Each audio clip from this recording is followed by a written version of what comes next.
umpan saya dimakan lagi teman-teman. Mari kita lihat.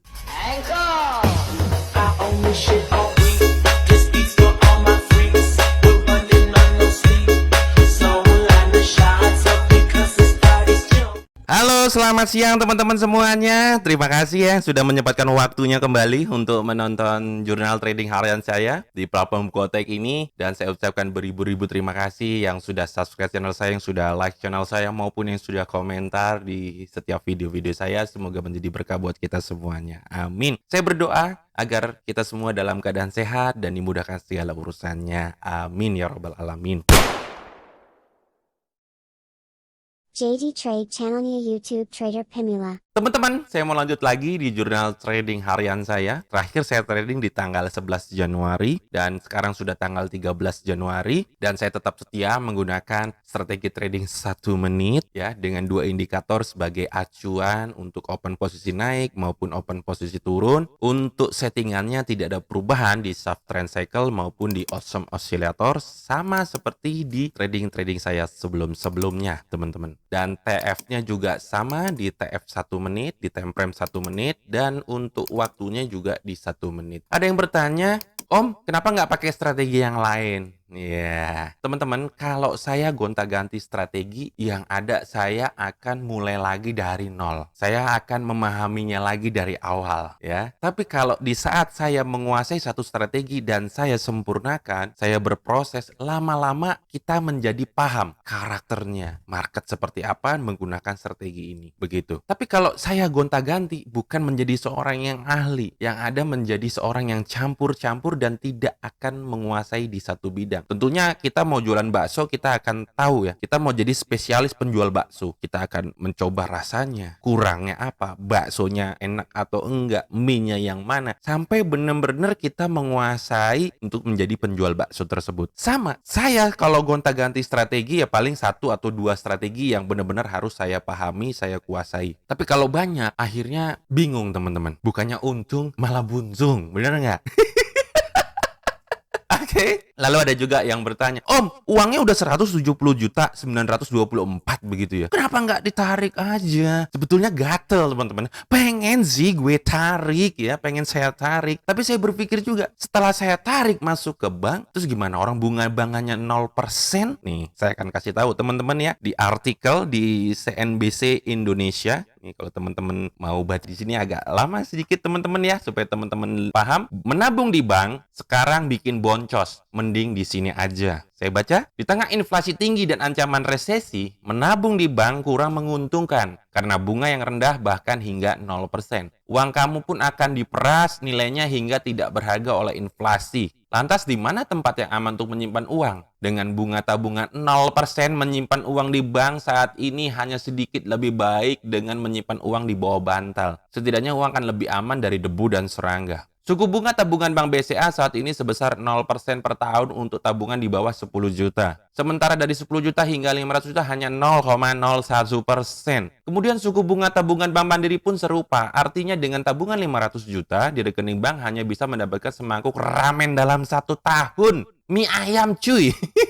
Jika dana yang disimpan di bank sebagai tabungan adalah dana menganggur dan tidak untuk dipakai dalam jangka waktu 1 tahun, tentu saja akan kurang menguntungkan. Pasalnya inflasi di Indonesia mencapai 5,5%. Secara sederhana dapat diartikan bahwa dalam setahun harga barang di Indonesia secara umum naik 5,5%. Saat inflasi memanas 5,5%, sementara uang mengendap di tabungan tidak bertumbuh karena suku bunga tabungan 0, maka nilai uang akan tergerus. Secara sederhana dapat digambarkan sebagai berikut. Di waktu menabung untuk tahun 0, kamu memiliki uang senilai 500 juta untuk membeli mobil. Akan tetapi kamu memilih menabung karena ingin menunggu keluaran terbaru. Setahun kemudian mobil terbaru rilis dengan harga sama dengan model lama dan menyesuaikan inflasi 5,5%. Artinya harga menjadi 500 juta plus 5,5% yaitu 527 juta, 5 juta. Ujung-ujungnya dana yang disiapkan pun tidak cukup karena tergerus inflasi. Jika inflasi tidak naik, mungkin mobil baru sudah di tangan. Jadi mengendapkan uang nganggur dalam bentuk tabungan di bank bukan merupakan pilihan terbaik. Kamu bisa menyimpan dan tersebut ke instrumen investasi. Instrumen investasi di Indonesia ada berbagai rupa, mulai dari yang memiliki risiko rendah hingga tinggi. Kamu bisa menyesuaikannya dengan profil risiko dan seberapa besar pengetahuan investasimu. Pengetahuan, kamu harus mengetahui kamu mau investasi di mana. dan harus memahaminya. Bagi pemula di dunia investasi obligasi pemerintah atau sekuritas yang bunganya bisa menyentuh 6% sehingga bisa melawan inflasi. Inflasi 5,5%, kita taruh di obligasi 6%. Masih ada selisih 0,5%. Masih oke, ada plusnya ya enggak? Kemudian bisa juga investasi di saham. Akan tetapi ini merupakan investasi yang memiliki tingkat risiko tinggi tapi dapat memberikan keuntungan besar. Saham, oke, tapi harus tahu ilmunya. Dan investasi lain berupa deposito. Deposito itu 4 sampai dengan 5%, sedangkan inflasi 5,5%. Masih minus cuy. Emas, oke. Reksadana, oke. Properti, teman-teman, kalau mau investasi di properti harus tahu ilmunya, jangan asal ikut-ikutan ya. Jadi harus benar-benar mengetahui. Artikel ini terbaru 11 Januari 2023 di postingnya jam 14:20. Berarti masih baru, teman-teman. Oke, jadi itu dia, teman-teman. Kalau uang 170 juta saya tarik, saya masukin ke tabungan, sedangkan saya hanya ambil sesuai dengan kebutuhan saya saja. Karena saya taruh di bank itu hanya untuk biaya transaksi, misal bayar air, bayar listrik, beli pulsa, beli makan, dan sebagainya. Saya pecah. Saya taruh ke beberapa instrumen. Seperti itu, teman-teman ya. Salah satunya di Quotek ini. Dan keuntungan 170 juta ini, saya mempunyai tantangan di bulan November. Untuk teman-teman yang sudah mengikuti saya pasti sudah tahu ya. Modal sudah saya tarik, bisa nggak dengan modal 195 US dollar buat biaya hidup selama 1 bulan? Ternyata bisa. Saya bisa menghasilkan 200%. Nah, ini dia jurnal trading saya di bulan November ini. Dengan modal 195 US dollar ya, ada plus 3 dolar. Akhirnya saya bisa untung 6.138 juta rupiah ya, maksudnya saya tarik 3 juta di bulan Desember, saya compounding, saya gandakan, akhirnya saya bisa untung 61.287. Dari keuntungan itu saya hanya tarik yang sesuai dengan kebutuhan saya saja. Saya hanya tarik beberapa kali ya, di tanggal 4, tanggal 11, tanggal 16, tanggal 24. Lalu di bulan Januari saya tarik di tanggal 8, sisanya saya gandakan lagi. Inilah total saya dari September, Oktober, November, Desember, Januari. Di sini belum saya tulis karena Januarinya belum selesai, teman-teman ya. Jadi teman-teman, terserah teman-teman. Kalau saya berpikir setelah uang saya tarik, saya taruh di bank lalu saya diamkan saja, nggak bisa berganda, kan 0%. Oke lah, kalau tadi lebih dari 10 juta 0,01%. Ya, teman-teman berpikir sendirilah ya. Itu saya ya, teman-teman. Saya tidak mengajak Anda, bukan berarti Anda harus ini, tidak. Ini setiap orang punya cara berpikirnya masing-masing. Begitu, teman-teman. Oke, jurnal trading sudah saya buat. Saya trading di tanggal 13 hari ini, karena di tanggal 12 saya tidak trading. Lalu yang tidak lupa adalah resiko tradingnya. Resiko trading ini saya buat beberapa tipe, beberapa level. Pasti teman-teman yang sudah mengikuti saya sudah tahu ya. Untuk teman-teman yang baru nyasar ke channel saya dan ingin tahu atau ingin pakai, silakan, sudah saya sertakan di deskripsi YouTube saya, tinggal download aja dan itu gratis. Bagaimana aturannya? Saya akan jelaskan sekilas, teman-teman. Untuk teman-teman yang sudah tahu, silakan aja di skip. Tapi kalau ingin mendengarkan akan lebih bagus lagi ya. Saya baca lagi supaya saya lebih disiplin aja, saya lebih lebih berhati-hati supaya akal pikiran sehat saya lebih utama dibandingkan emosi saya bacakan lagi ya, teman-teman, dan juga untuk teman-teman yang baru nyasar ke channel saya. Resiko trading modal kecil, modal yang dibutuhkan adalah 560.000. Saya buat sampai dengan 9 level ketahanan. Kalau 9 kali berturut-turut mengalami kerugian, berarti benar-benar apes alias boncos dan wajib mandi kembang dan bakar dupa. Apakah itu bisa terjadi? Bisa terjadi. Tetapi saya mempunyai strategi dan saya kombinasikan dengan resiko trading selama ini yang menyelamatkan saya. Meskipun saya pernah mengalami tekanan-tekanan, tapi saya disiplin terhadap resiko trading saya dan akhirnya bisa menyelamatkan saya sampai dengan hari ini. Tidak tahu nih, di hari ini saya trading apakah saya masih bisa untung atau tidak? Tidak ada yang tahu, semuanya misteri. Karena hidup pun, apakah 5 menit lagi saya masih bisa hidup juga tidak ada yang tahu ya, teman-teman ya. Jadi, open pertama adalah 14.000, di saat untung maupun rugi wajib masuk ke level berikutnya di level 2 18.000. Di saat 18.000 ini untung wajib dikali 2 menjadi 36.000. Ternyata di 36.000 ini baik untung maupun rugi, kalau rugi pun tetap di level 3, untung pun masuk ke level 3. Nah, di level 3 ini ternyata rugi tidak dikali 2, teman-teman, tetapi maju lagi ke level 4 32.000. Di saat 32.000 ini untung wajib dikali 2 menjadi 64.000. Nah, di 64.000 ini baik untung maupun rugi masuk ke level berikutnya, level 5. Tapi teman-teman, ini tentatif, bisa maju tapi teman-teman juga bisa mundur selama teman-teman masih untung, teman-teman ya. Ini resiko modal kecil dan seterusnya seperti itu. Modal yang dibutuhkan adalah 560.000 atau 35 US dollar. Kalau dalam bentuk dolar, karena dolar itu kan minimal open posisinya di $1 ya, jadi $67.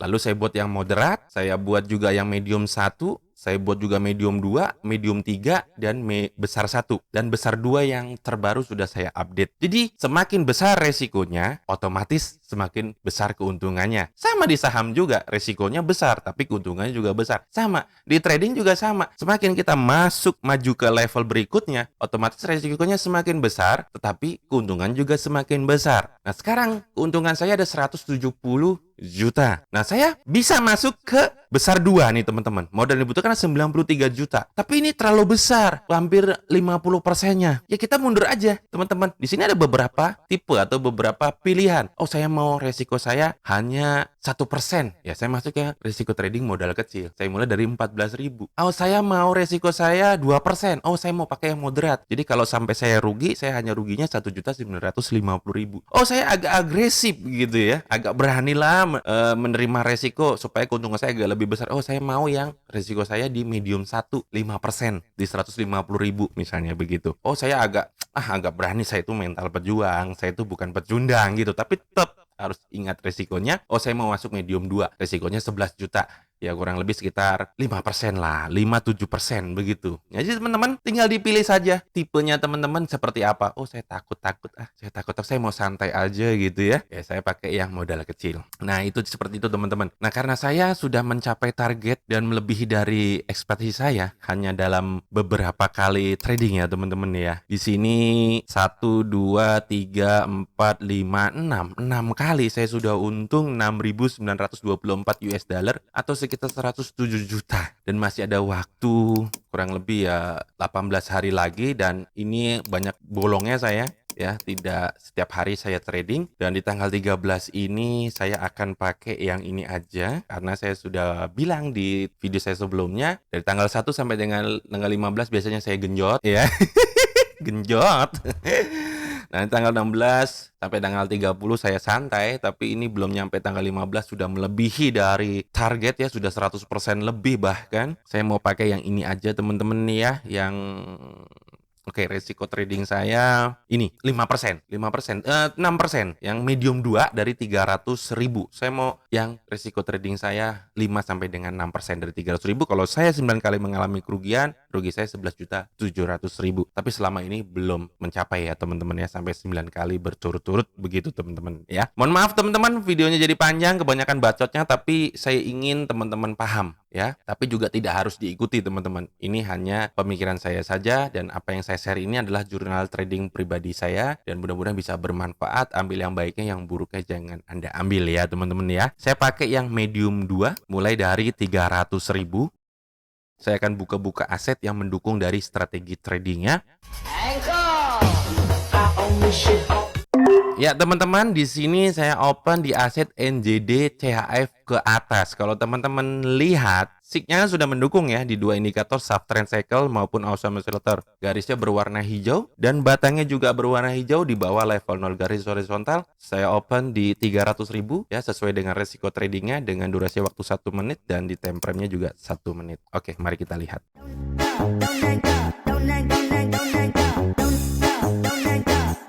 Ya teman-teman, kita tengah lambat apa yang terjadi, dan di sini saya mengalami kerugian mencret. Open pertama saya rugi 300.000, maka saya masuk ke level berikutnya ya teman-teman, 420.000. Teman-teman, di sini saya tetap ambil posisi ke atas karena sinyalnya masih sama ya, seragam. Untuk garisnya berwarna hijau dan batangnya juga berwarna hijau di bawah level 0 garis horizontal. Mudah-mudahan di sini langsung melejit ya, umpan saya berhasil dimakan teman-teman. Tapi kenapa turun ya? Mari kita lihat.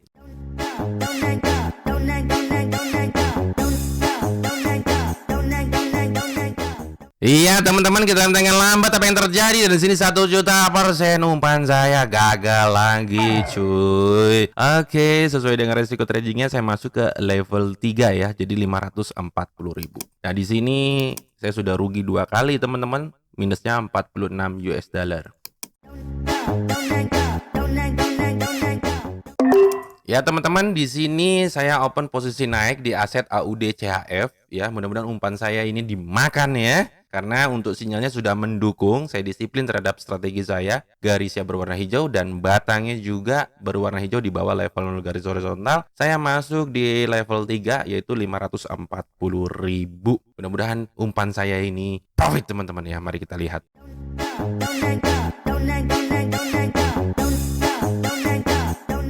Iya teman-teman, kita tengah lambat apa yang terjadi 1 juta% mencret lagi cuy. Aduh, 3 kali saya mengalami kerugian teman-teman. Saya tetap disiplin terhadap resiko trading saya. Berarti saya masuk ke level berikutnya menjadi 720.000. Ya teman-teman, saya tetap open di aset AUD CHF ke atas karena sinyalnya masih mendukung ya, garisnya berwarna hijau dan batangnya juga berwarna hijau di bawah level garis horizontal. Tapi kok turun lagi ya umpan saya ini, tapi mudah-mudahan ya di detik terakhir langsung melejit naik ke atas. Mari kita lihat. Iya teman-teman, kita tengah lambat 1 juta% mencret lagi cuy. Saya dibantai sama setan kotek 4 kali berturut-turut mengalami kerugian ya teman-teman. Dan saya masuk ke level berikutnya di 960.000.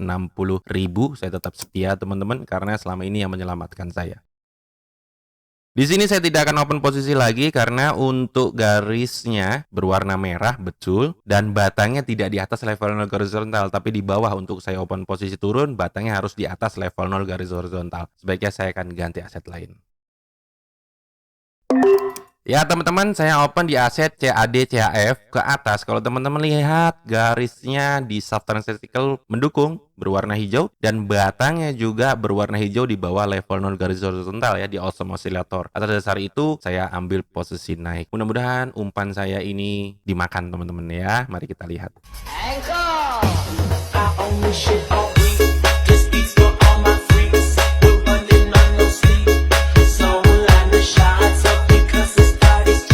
Iya teman-teman, 1 juta% saya yakin umpan saya pasti dimakan dan profit cuy. Gul. Maka sesuai dengan resiko tradingnya wajib saya kali 2 ya menjadi 1.440.000. Di sini saya masih posisi minus 70 US dollar ya. Ya teman-teman, di sini saya open di aset AUD CHF ke atas. Kenapa? Karena sinyalnya mendukung ya, garisnya berwarna hijau dan batangnya juga berwarna hijau di bawah level 0 garis horizontal. Langsung aja saya ambil posisi ke atas ya, nggak pakai lama teman-teman ya. Mudah-mudahan umpan saya ini dimakan ya. Mari kita lihat.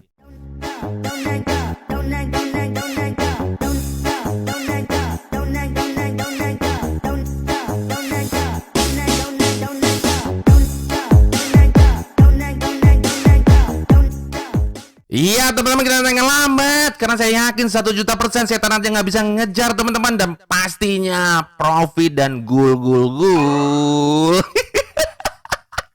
Dan akhirnya tadi saya rugi, saya sudah recovery, saya sudah untung malah 43 US dollar atau sekitar 600 ribuan ya teman-teman ya. Kalau teman-teman lihat nih ya kan, di saat 960.000 saya untung, saya wajib kali 2 ke 1.920.000. Saya bisa maju lagi ke level berikutnya 1.320.000 atau saya mundur lagi ke level awal. Karena kenapa? Saya sudah recovery dan saya sudah untung teman-teman. Nah itu tergantung dari kitanya. Tapi karena saya pantang menyerah, saya bermental berjuang, saya bukan berjunang, saya maju lagi karena saya sudah menetapkan batas risiko saya, yaitu 5 sampai dengan 6% gitu teman-teman ya. Ya tergantung dari teman-teman. Kalau aduh saya takut mental saya masih cerek gitu ya. Ya udah sebalik lagi. Yang penting masih untung teman-teman. Bebas aja gitu ya. Saya akan maju lagi menjadi 1.320.000.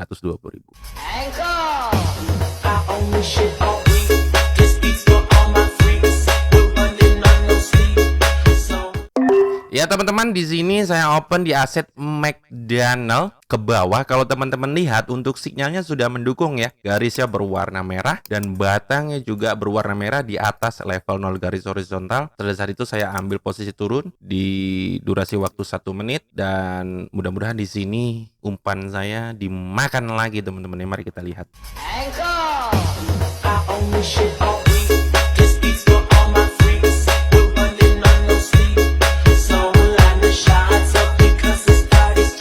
Iya teman-teman, kita tinggal apa yang terjadi dan akhirnya hasilnya pasti 1.000.000%.